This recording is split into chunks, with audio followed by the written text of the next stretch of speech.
15장 36절부터 보겠습니다. 36절, 44절 그리고 마지막 절을 보겠습니다. 또 너희 뿌리는 것은 장래 형체를 뿌리는 것이 아니요 다만 밀이나 다른 것의 알갱이 뿐이로되 하나님이 그 뜻대로 저에게 형체를 주시되 각 종자에게 그 형체를 주시느니라. 육체는 다 같은 육체가 아니니 하나는 사람의 육체요 하나는 짐승의 육체요 하나는 새의 육체요 하나는 물고기의 육체라. 하늘에 속한 형체도 있고 땅에 속한 형체도 있으나 하늘에 속한 자의 영광이 따로 있고 땅에 속한 자의 영광이 따로 있으니 해의 영광도 다르며 달의 영광도 다르며 별의 영광도 다른데 별과 별의 영광이 다르도다. 죽은 자의 부활도 이와 같으니 썩은 것으로 심고 썩지 않을 것으로 다시 살며 욕된 것으로 심고 영광스러운 것으로 다시 살며 약한 것으로 심고 강한 것으로 다시 살며 육의 몸으로 심고 신령한 몸으로 다시 살아나니 육의 몸이 있는즉 또 신령한 몸이 있느니라. 마지막 절 58절입니다. 그러므로 내 사랑하는 형제들아 경고하며 흔들리지 말며 항상 주의 일에 힘써 더욱 힘쓰는 자들이더라. 이는 너희 수고가 주 안에서 헛되지 않은 줄을 알미니라. 아멘. 우리 다시 한번 해피 이스터. 오늘 하루 종일 해피 이스터를 하셔야 돼요. 오늘 제목은 부활의 형체가 다르다, 이렇게 제목을 잡았습니다. 오늘 부활주일입니다. 예수님이 이 세상에 오셔서 우리 모든 인간들의 죄를 다 감당하시고 십자가에서 죽으시고 무덤에 묻혔다가 성경대로 3일 만에 부활하셨어요. 성경대로가 중요해요. 해프닝이 아니라는 거죠. 구약 성경에 예고된 대로 예수님이 부활하셨다. 그 3일 만에 부활한 이 사건은 전무후무한 역사적 사건입니다. 3일 동안 무덤에 있다가 부활한 사건은 예수님 사건밖에 없어요. 이 세상에 어떤 종교도 흉내를 낼 수 없는 그러한 부활의 사건, 이 역사적 사건을 기념하는 주일입니다. 기독교는 부활로 인해서 기독교가 탄생되었어요. 예수님의 가르침이 아무리 좋고 예수님의 그 기적과 표적이 아무리 많아도 예수님께서 십자가에서 죽으시고 끝이었다면 기독교는 존재하지 않습니다. 기독교는 어떤 철학이나 종교로 남아있을 것입니다. 그런데 예수님은 십자가에서 장사 지내시고 그리고 무덤 속에 3일 동안 계시다가 부활하셨기 때문에 기독교는 생명의 종교로 존재하고 있는 거예요. 기독교의 가장 강력한 메시지는 부활입니다. 죽음에서 살아난다. 죽었다가 살아난다. 여러분, 이 세상에서 이보다 강력한 메시지가 없어요. 부활은 기독교의 가장 파워풀한 메시지입니다. 여러분, 이 세상을 살아가면서 제일 무섭고 제일 피할 수 없는 게 죽음이에요. 모두에게 죽음이 그림자처럼 따라다니고 있어요. 죽음에서 다 두려움 가운데에 떨고 있습니다. 아무리 높은 권력을 가지고 있어도 죽으면 끝나는 거예요. 아무리 많은 돈을 가지고 있고 아무리 많은 재산을 가지고 있어도 죽으면 끝나는 거예요. 아무리 좋은 기술을 가지고 있어도 죽으면 끝나요. 참 저는 그런 사람 많이 봐요. 피아노도 잘 치고 기술도 좋고 정말 아까운 분인데 죽음으로 인해서 그와 같은 사람 만나기 힘들다라고 생각될 때가 많아요. 아무리 좋은 기술을 가지고 있어도 죽으면 끝나는 거예요.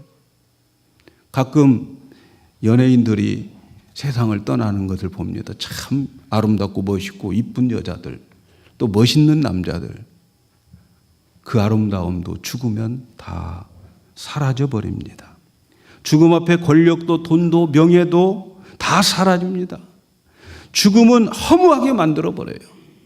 그런데 죽음에서 끝난 것이 아니고 죽음을 해치고 사망 권세를 깨뜨리고 예수님이 부활하심으로 말미암아 모든 인간들에게 부활의 첫 열매가 되셨다는 거예요. 이것이 이 세상에서 가장 큰 소망입니다. 여러분, 이 세상에서 가장 큰 소망은 부활이에요. 이것이 믿어진다면 여러분들 이 세상에서 가장 귀한 보화를 가지고 살아가고 있는 거나 마찬가지입니다. 부활이 믿어진다면 여러분, 이보다 더 귀한 것 세상에 없습니다. 만족하시면서 사시기 바랍니다. 부활, 우리에게 있어서 가장 강력한 메시지입니다. 부활이 믿어지는 것보다 더 큰 복이 없고 부활이 믿어지는 것보다 더 행복한 게 없습니다. 기독교는 예수를 믿는 종교입니다. 예수를 믿는 종교. 여러분, 기독교는 하나님을 믿는다라고 말하는 것은 정확한 표현 아니에요. 기독이라고 하는 말은 예수라는 말이에요. 예수를 믿는 종교예요. 다른 나라, 다른 민족 다 가보면 자기들도 하나님 다 믿어요. 그런데 우리는 예수님을 믿는 종교입니다. 예수님이 하나님임을 믿는 종교가 기독교입니다. 그런데 우리가 믿는 예수님은 어떤 예수님입니까? 요한복음 11장 25절 26절에 예수님께서 말씀하십니다. 나는 부활이요 생명이다. 나를 믿는다는 죽어도 살겠고 무릇 살아서 나를 믿는 자는 영원히 죽지 않는다. 우리가 믿는 예수님은 부활이고 생명입니다. 예수님 자체가 부활인 거예요. 예수님 자체가, 예수님 본질이 생명인 거예요. 예수님이 십자가에서 우리를 위해서 대신해서 죽으셨어요. 그런데 죽은 예수님을 누군가가 부활시킨 게 아니에요. 예수님 자체가 부활이기 때문에 사망 가운데에서도 그 사망을 뚫고 나오는 거예요. 왜? 예수님 자체가 부활이니까. 예수님 본질이 부활이니까. 그래서 예수님은 부활이고 생명이라는 거예요. 예수님의 부활이고 생명이기 때문에 예수님은 죽여도 부활이기 때문에 살고, 또 부활이기 때문에 예수님의 생명은 영원히 존재하는 거지요. 여러분, 예수님의 부활과 예수님의 생명이, 그분이 그렇다는데 나와 무슨 상관이 있습니까? 예수님 부활이고 예수님 생명인데 그게 나에게 무슨 의미가 있냐는 거예요. 무슨 의미가 있을까요? 예? 예수님께서 부활이고 생명인 것은, 우리에게 의미를 주는 것은 그 예수님의 부활이 나의 부활이 되고 예수님의 생명이 나의 생명이 되기 때문에 우리는 그 예수님이 부활이고 예수님이 생명이라고 하는 것을 우리는 중요하게 생각하는 거예요. 아무나 그렇게 되는 거 아닙니다. 세상에 다 걸어다니고 밥 세 끼 먹는다고 다 예수님을 나의 부활로, 예수님을 나의 생명으로 믿고 살아가는 사람 아닙니다.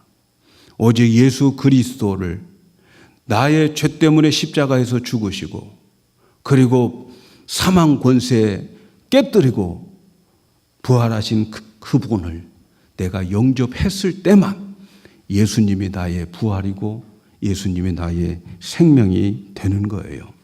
그래서 나는 죽어도 이제는 예수님과 나가 하나가 되기 때문에 내가 영접하는 순간 예수님은 내 안에 쏙 들어오셔서, 그래서 예수님과 내가 하나가 되는 거예요. 그 하나가 되는 표징으로 성경은 우리에게 세례를 베푸는 거예요.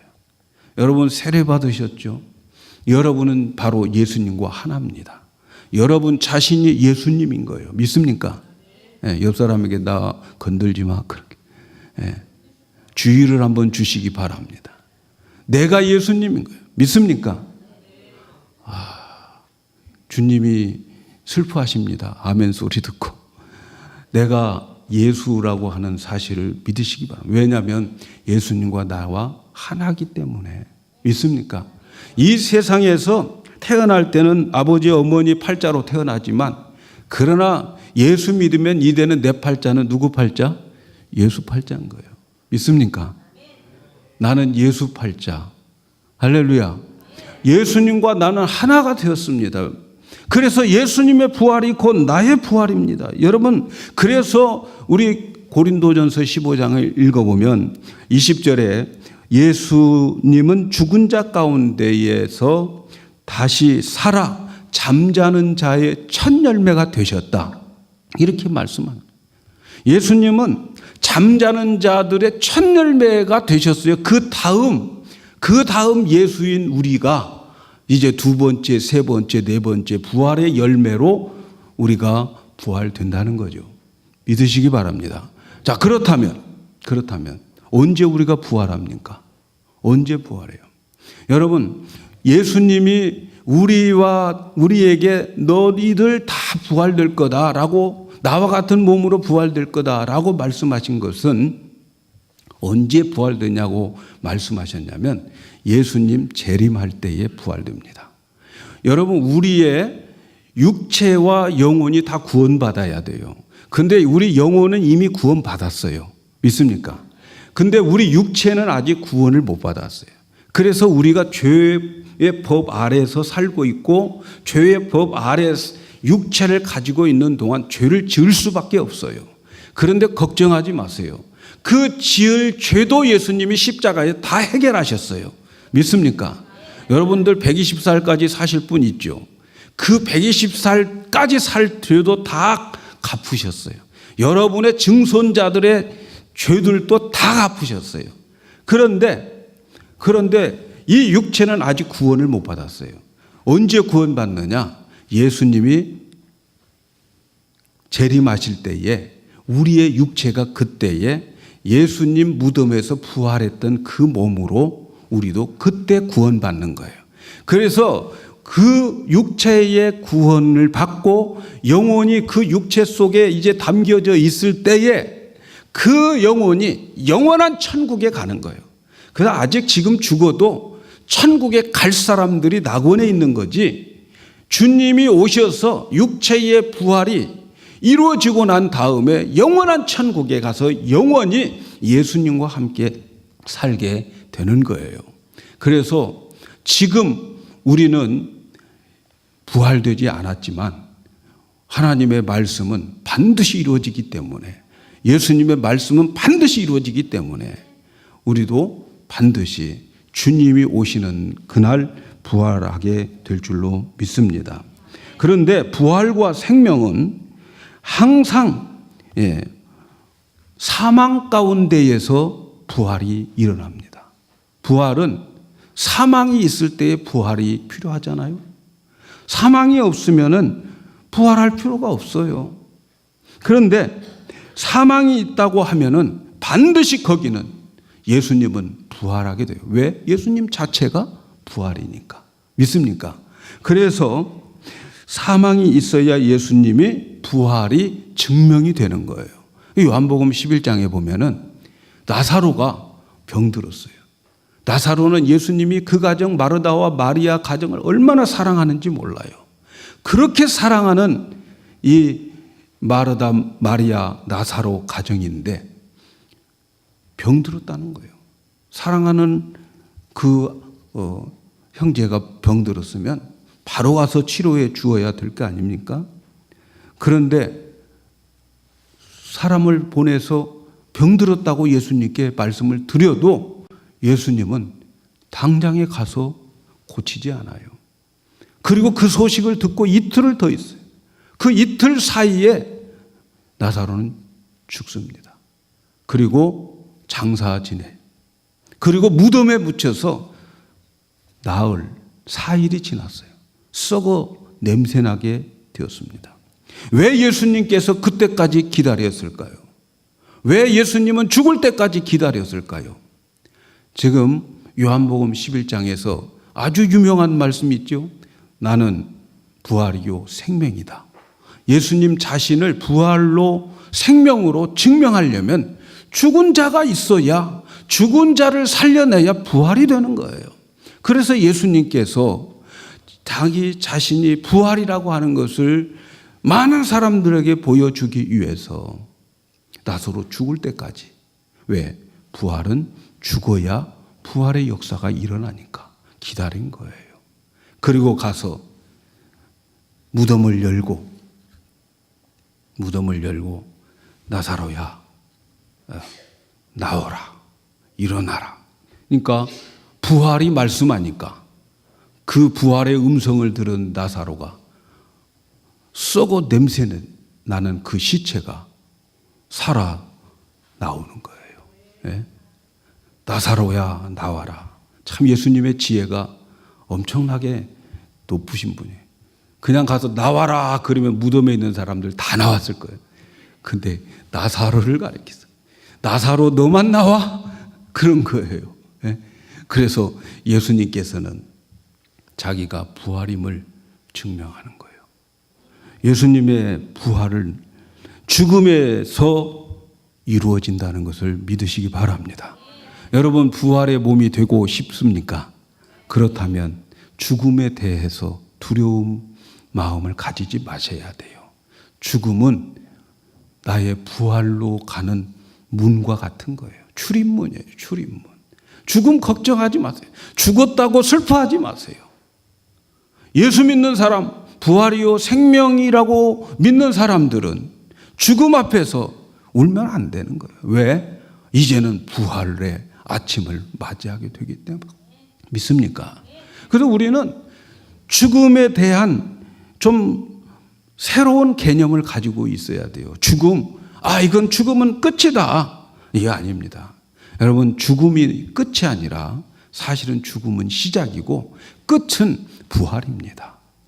부활이 끝입니다. 마지막 부활 때에 내가 어떤 모습으로 되어 있느냐 하는 것이 끝입니다. 그래서 우리가 심각하게 생각해야 될 것이 있습니다. 그것은 부활이신 예수님께서 우리를 반드시 부활시키는데, 사람을 반드시 부활시키는데 부활의 종류가 다르고 부활의 모습과 형체가 다른 거예요. 여러분, 우리 신앙생활하면서 우리는 여기에다가 초점을 맞춰야 돼요. 부활이 끝입니다. 그때 부활되어지는 그 몸으로, 그 형체로 영원히 되어버리는 거예요. 영원히 결정되어 버리는 거예요. 그래서 우리에게 중요한 것은 부활의 형체입니다. 요한복음 25장 28절 29절에 보면 이를 기이 여기지 말라. 무덤 속에 있는 자가 다 그 음성을 들을 때가 오나니 선한 일을 행하는 자는 생명의 부활로, 또 악한 일을 행하는 자는 심판의 부활로 나오리라. 이렇게 말해요. 부활의 종류가 있어요. 선한 일을 행하는 자는 생명의 부활로, 또 악한 일을 행하는 자는 심판의 부활로, 이렇게 나누어집니다. 어떤 사람은 이 영원한 심판을 받기 위해서, 영원한 형벌을 받게 하기 위해서 부활시켜요. 어떤 사람? 악한 사람이에요. 누가 악합니까? 하나님이 기준하는 악함과 우리가 기준하는 악함이 달라요. 하나님이 기준하는 악함은 자기 아들 내어주었음에도 불구하고, 십자가에서 자기 아들을 죽였음에도 불구하고 믿지 않고 받아들이지 않는 자를 하나님은 악한 자라고 그러는 거예요. 도둑질 안 하고, 거짓말 안 하고, 그런 자가 악한 자가 아닌 거예요. 하나님은 악한 자는 어떤 사람을 악한 자라고 하면, 하나님의 아들을 믿지 않는 자, 하나님의 아들로 선물을 줬는데 믿지 않는 자들을 악한 자라고 그러는 거예요. 그 사람들은 이제는 심판을 받기 위해서, 자기의 행위의 심판을 받기 위해서 부활시켜요. 그래서 그 행위대로 심판해서 죄가 있으면 지옥에 가는 거예요. 한 가지 죄가 있어도 지옥에 가는 거예요. 그런데 선한 일을 행하는 자는 생명의 부활로 하나님께서 부활을 시켜주신. 하나님 보시기에 선한 사람은 누굽니까? 하나님 보시기에 선한 사람, 하나님이 기준하는 선한 사람은 자기가 죄인임을 깨닫는 자예요. 자기가 큰 죄인이라고 고백하는 자, 이게 더 하나님은 더 착하게 와요. 바울은 나는 죄인 중에 괴수다. 여러분, 죄인 중에 괴수라고 하는 말은 바울의 깊은 영성에서 나오는 고백입니다. 우리는 뭐 아무나 죄인 이렇게 가볍게 이야기하지만 바울은 정말 자기가 엄청난 죄인이라고 하는 것을 아는 거예요. 하나님 보실 때에 선한 사람은 자기가 엄청난 죄인, 죄가 엄청나면 은혜도 엄청난 거예요. 천국에 가면 누가 하나님을 더 많이 찬양하겠어요? 엄청난 죄인이 더 찬양하는 거예요. 하나님 그 사람을 더 좋아하는. 나 같은 죄인이 어떻게 하나님의 그 수준으로 나를 이끌어 주셔서 하나님과 함께 영원히 살 수 있도록 해 주셨습니까? 라고 느끼는 자들이 천국의 찬양을 부르지 않겠습니까, 여러분? 하나님이 원하는 그 착한 사람은 자기가 죄인이고 예수님을 의지하고 영접하는 자가 착한 사람이에요. 그 사람은 예수님이 가진 생명으로 영원히 부활을 시켜서 그렇게 살아가게 되는 거예요. 근데 여러분 한 가지 기억하셔야 될 게 있어요. 그건 뭐냐면 이렇게 생명의 부활로 우리가 하나님 예수님께서 우리를 부활시켜도 모든 사람들이 똑같은 부활체가 아니라는 거예요. 똑같은 부활체가 아닙니다. 여기에 계신 분들의 똑같은 부활체로 부활시키는 게 아닙니다. 공장에서 무슨 물건을 만들어내는 것처럼 똑같이 되지 않아요. 왜? 형체가 다르다는 거예요. 부활의 모습이 다르다는 거예요. 각각 형체가 다르다. 그래서 오늘 우리가 읽은 말씀에 보면 하늘에 속한 형체도 있고 땅에 속한 형체도 있으나 하늘에 속한 자의 영광이 따로 있고 땅에 속한 자의 영광이 따로 있으니 해의 영광도 다르고 달의 영광도 다르고 별의 영광도 다르고 별과 별끼리의 영광도 다 다르다.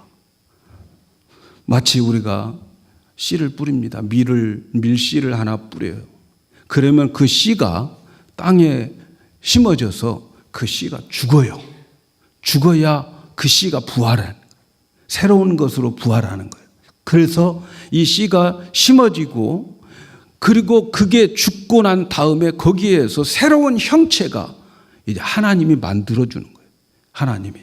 그 새로운 형체의 그 밀은 뿌렸던 그 형체의 밀과 다른 거예요. 본질적으로 달라요.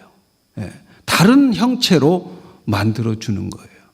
마치 우리가 주님이 오셔서 우리를 부활시킬 때에 우리의 모습들이 다 그런 그 밀이 땅에 떨어져 썩고 새로운 밀을 만들어내는 것처럼 새로운 형태들이 만들어지는 것처럼 부활에도 그렇게 각각 다르게 되어집니다.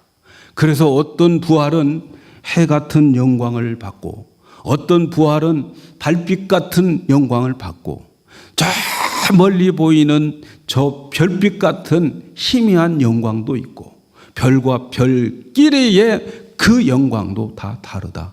형체가 다르다. 이렇게 말씀하고 있습니다.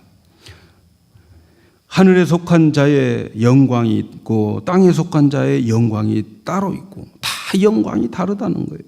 그 영광은 우리가 땅에서 어떻게 살아가느냐에 따라서 결정짓는 거예요. 이 썩을 이 몸을 가지고서 어떻게 살아가느냐에 따라서 그 모든 것들이 결정이 되어지게 되어 있습니다. 그래서 우리가 육적인 삶을 살지 말고 영적인 삶을 살아야 이 영적인 영광에 우리가 참석하게 되는 거죠. 여러분, 그래서 우리 교회가 영적인 교회가 되어야 할 이유를 여러분 아셔야 돼요. 왜 목사님이 영적인 교회, 영적 이런 이야기를 자꾸 강조하느냐? 여러분, 부활 후의 영광이 하늘에 속한 영광이 되려면 영적인 교회가 되어야 됩니다, 여러분. 영적인 교회가 되고 우리의 삶이 영적인 삶이 되어야 돼요. 하나님이 영이시기 때문에 영을 통해서 우리와 함께 교제하시고 그리고 하나님께서 우리가 함께 영으로 살기를 원하고 계십니다. 여러분, 영적인 삶이 뭐라고 그랬어요? 뭐가 영적인 삶입니까? 하나님은 영이십니다. 믿습니까? 믿습니다? 영이시죠? 안 보이는 거예요. 영이신 분은 영적인 언어 가지고 영적인 도구로 사용해요. 보이지 않는 것. 보이지 않는 게 뭐예요? 말이에요, 말. 예? 하나님은 말씀으로, 영이신 하나님은 말씀하시는 하나님이에요. 그래서 영이신 하나님은 예수님을 통해서 우리 영이 죽었던 영, 죄로 인해서 죽었던 영, 그런 영인데 예수님을 통해서 우리의 죄를 해결하시고 그 예수님을 영접함으로 인해서 예수의 영이 우리 안에 쑥 들어왔어요, 여러분. 믿습니까? 그러면 그 예수의 영을 통해서 하나님은 말씀해 주시는 거예요. 하나님의 말씀은 영을 통해서 듣게 되어 있어요. 예? 왜 저 사람은 은혜를 못 받지? 영이 없으니까. 왜 저 사람은 저렇게 못 알아듣지? 영이 없으니까. 그런데 여러분, 어떤 하나님의 사람이 예수 영접해서 예수의 영을 가지고 있으면 말이죠, 여기에 주일학교 아이들을 데려다 놔도 목사님 설교가 들립니다. 믿습니까? 저는 중학교 때 수요 예배를 빠지지 않았어요. 왜냐하면 목사님 설교가 너무 좋아서. 국민학교 6학년 때 어른들 부흥회 가가지고 은혜를 받고, 그 어른들의 부흥회 때 지금 생각하면 참 상상이 안 가는데 얼마나 목사님의 말씀이 좋은지, 얼마나 목사님이 말씀을 꿀송이처럼 달게 전해주시는지, 그때 제가 아무것도 모르면서 하나님, 저 지난주에 오셨던 부흥강사 목사님처럼 말씀 좀 재미있게 잘 전하는 부흥강사 되게 해주세요. 그렇게 혼자 교회 가서 기도했어요. 얼마 동안 그렇게 학교 갔다 오면 교회 혼자 가서 그렇게 누가 시킨 것도 아닌데 그렇게 기도하다가 그 기도가 내 발목을 잡아가지고 오늘 여러분 앞에 이렇게 서 있게 되는 겁니다. 여러분, 하나님의 말씀은 영을 통해서 들려주시는 거예요. 어린아이들도 다 알아들어요. 믿습니까? 그래서 하나님께서 우리에게 영을 살려주고 그 영을 통해서, 영은 하나님과 교제하는 기능을 가지고 있기 때문에 영을 통해서 말씀해 주신단 말이죠. 그래서 그 말씀을 듣고 나면은 우리가 변화가 되는 거예요. 살아나게 되는 거예요. 하나님이 들려주시는 말씀이 뭡니까? 영이 뭡니까? 영이 뭐예요? 요한복음 6장 63절에 살리는 것은 영이니 살리는 것은 영이 살리는 거예요. 살리는 것은 영이니 무익하니 내가 너희에게 말한 것이 영이요 생명이에요. 영이 뭡니까? 하나님의 말씀, 예수님이 말씀해 주신 것이 영이고 그게 생명인 거예요. 우리는 그것을 영을 통해서 들어야 되는 거예요. 그래서 이 영이 있는 사람은 하나님의 말씀을 듣게 되면 말이죠, 그 사람은 그 말씀이 그 안에 운동력이 있어요. 하나님 말씀은 운동력이 뭐라고 그랬어요? 에너지라고 그랬어요. 운동력이 있어가지고 그 말씀이 그 사람을 이끌고 가는 거예요. 순종하게 만들어요. 말씀이 나를 이끌고 가요. 말씀이 들으면 내 마음이 되어버리고 내 생각이 되어버려서 그냥 나를 이끌고 가게 되어 있어요. 이렇게 살아가는 것이 영적인 삶인 겁니다. 저는 우리 교회가 그렇게 되기를 축복합니다. 부활의 형체는 바로 영적인 삶을 얼마나 살았느냐에 따라서 부활의 영광이 다릅니다. 해의 영광으로 부활되고 달의 영광으로 부활되고 또 별처럼 보여지는 그런 영광으로 부활이 되어지는 거예요. 이 모든 것은 우리가 이 썩어질 육신을 가지고 얼마나 영적인 삶을 살아가느냐 하는 거예요. 그러니까 여러분, 우리 교회가 영적인 교회가 되어야 되지 않겠습니까? 영적인 삶을 살아야 되지 않겠습니까? 영적인 삶을 살면 살수록 우리는 부활의 형체가 더 햇빛 같은 형체로 만들어지게 될 줄로 믿습니다. 그래서 부활의 신앙을 믿는 자들에게 부활장 15장 마지막 절에 바울은 부활을 믿느냐? 진짜 믿느냐? 그러면서 마지막 부활의 결론을 이렇게 말씀합니다. 그러므로 내 사랑하는 형제들아, 경고하며 흔들리지 말며 항상 주의 일에 더욱 힘쓰는 자들이더라. 이는 너희 수고가 주 안에서 헛되지 않은 줄 알미라. 부활을 믿습니까? 여러분 주 안에서 더 견고해지고 흔들리지 말기를 축복합니다. 여러분 부활을 믿으면 우리는 죽음을 두려워하면 안 됩니다. 여러분 이 세상은 우리를 죽음으로 사망으로 지금 몰고 가고 있는 거예요. 그러나 우리에게 사망과 죽음 이것이 우리에게 올 때에는 여러분 거기에 부활의 주님이 역사하실 때가 가까운 것임을 믿으시기 바랍니다. 부활신앙을 가진 자들은 억울함을 당하고 주님 때문에 손해봐도 흔들리지 마시고 남들이 알아주지 않아도 흔들리지 마시기를 바랍니다.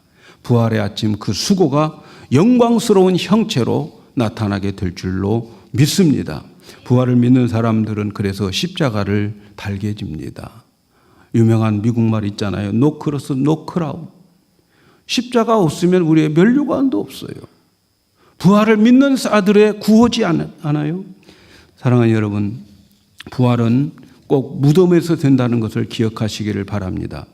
혹시 여러분의 나의 삶이 무덤과 같은 시간이 지금 그 환경에 있다고 한다면 여러분 부활의 날을 기다리시기를 바랍니다. 주님은 부활이십니다. 그 환경 속에서 주님을 찾으세요. 부활의 주님을 찾으세요. 주님이 역사하십니다. 주님 놓치지 마시기를 바랍니다. 우리를 무덤으로 데려갔지만 겁먹을 것 없습니다. 죽음의 다리에 도달했을 때에도 겁먹을 것 없어요. 여러분 나에게 주어진 모든 환경이 죽음의 환경일 때 여러분은 부활의 주님을 붙잡으시기를 축복합니다. 만일 오늘 여러분의 환경이 무덤이라고 한다면 포기하지 마세요. 주저앉지 마시기를 바랍니다. 이 아침 부활의 주님을 바라볼 수 있는 영안이 뜨어지기를 주님의 이름으로 축복합니다. 그리고 어떤 일을 만나든지 어려움을 만나고 어려울수록 환경이 어려울수록 주님의 일에 더 힘쓰세요.